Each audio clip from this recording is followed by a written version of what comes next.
Oh, hello there! You might remember me from that awesome drone shot you just saw. Well, today is a very excellent day. My name is Bradley Hasemeyer, and I am at the Acura Proving Grounds to test some vehicles, but not just any vehicles. Check this out. It's the completely redesigned Acura RDX. I'm going to be comparing it to this, the Lexus RX 350. You've seen this car before, but you've never seen this one like this. Let's figure out which one you should take home. Let's go. All right, so when you're thinking about buying a car, what's one of the first things you consider? How it looks. And this Lexus RX 350, well, it looks okay. I mean, I will say that the only thing that's been updated in styling over the past few years is the lines getting sharper and more angular.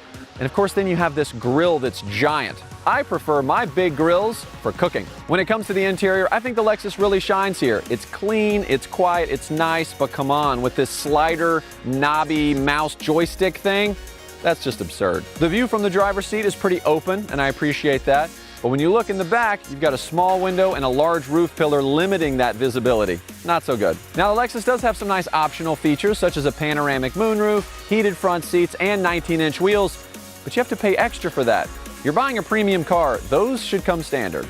All right, so now this is what I'm talking about. Even just walking up to the car, you get this sense of power and excitement. Take a look at these lines, huh? One of my favorite things to note here is the character line. It's essentially the line that runs from the diamond pentagon grille all the way down the side to the back and ends in those dragon tail taillights. If you drive a car with a dragon tail taillight, your day's automatically going to be better. Another design feature that Acura did is they increased the wheelbase. And what this does is give you a more comfortable ride, gives you more interior space, and gives it a more overall powerful stance. Win, win, win all around. And that's just on the outside. Let's go in the car.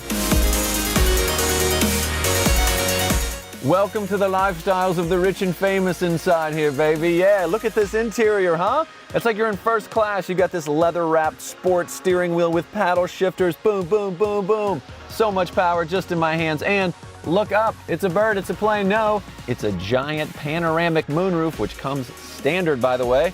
All this is based on Acura's precision cockpit, and I think it feels like first class. Of course, I don't really know what first class feels like because they flew me coach. Yeah, you did. You did.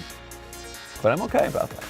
One of the things I really love about this new interior is this 10.2-inch display. It's sharp, it's crisp, and it works with what I call the brilliant True Touchpad interface. No hashtag fake news, only True Touch here.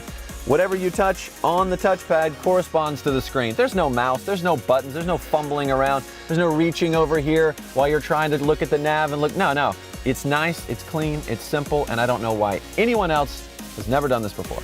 And when it comes to audio, you've got premium speakers mounted high on the doors and available speakers mounted in the ceiling. Yes, that means you're getting a front to back, side to side, and top to bottom audio experience. If the words floating center console sound like a Zen meditation to you, well, that's good, because this beautiful area here brings you much peace and storage. In the middle, in the back, underneath, plus 2 USB ports. Thank you, Acura. Let's just pause for a second and take a minute to reflect on the beauty that is this front seat.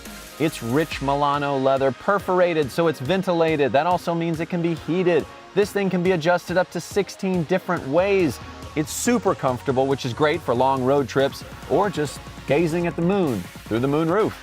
Of course, the people sitting in the front of the car have great leg room. Almost everyone offers that, but a lot of the competitors cram your friends in the back, especially your least favorite friend. You know what I'm talking about.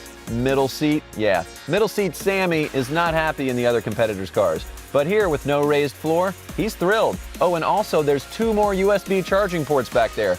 You don't have to talk to your kids. Plug them in. And this is an SUV, of course, so let's talk cargo. Back here, cargo is top notch. Check this out. Convenient underfloor storage, yes, perfect for hiding all of those things that you don't want seen. And unique to this segment, ta-da, even more underfloor storage. Now, let's say you've got something large that you need to put back here. That's fine. Just pull these handles. Boom. All seats fold flat. Now it's time to find out which one of these two has racing in its DNA. Oh, there we go. That's what I'm talking about. That's all thanks to the 2-liter turbo in this RDX. It delivers a surprisingly large amount of power and torque. And a lot of that torque is that 0 to 30, so you're really going to feel it as you're taking off.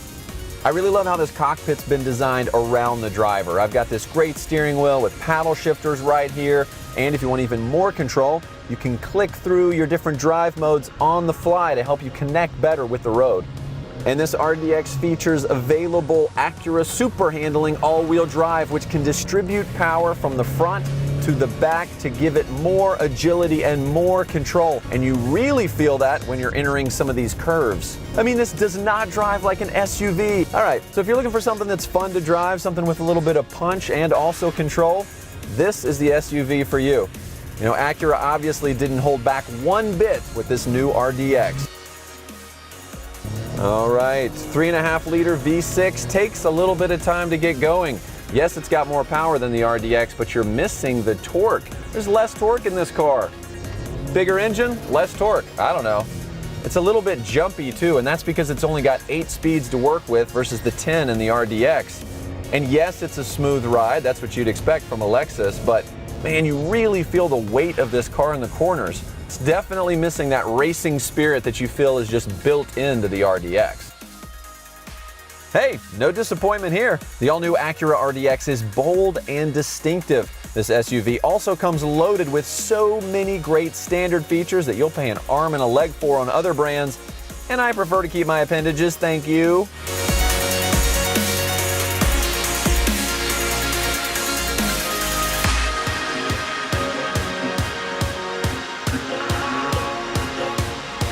All right, so you're probably even wondering why we compared the RX 350 to the RDX. It's got a bigger engine, it's a bigger car, but ultimately, it doesn't have that spirited performance that the RDX has. You would think it would, just based on the size of this grille right here. It's got the grills to pay the bills if you drive this car.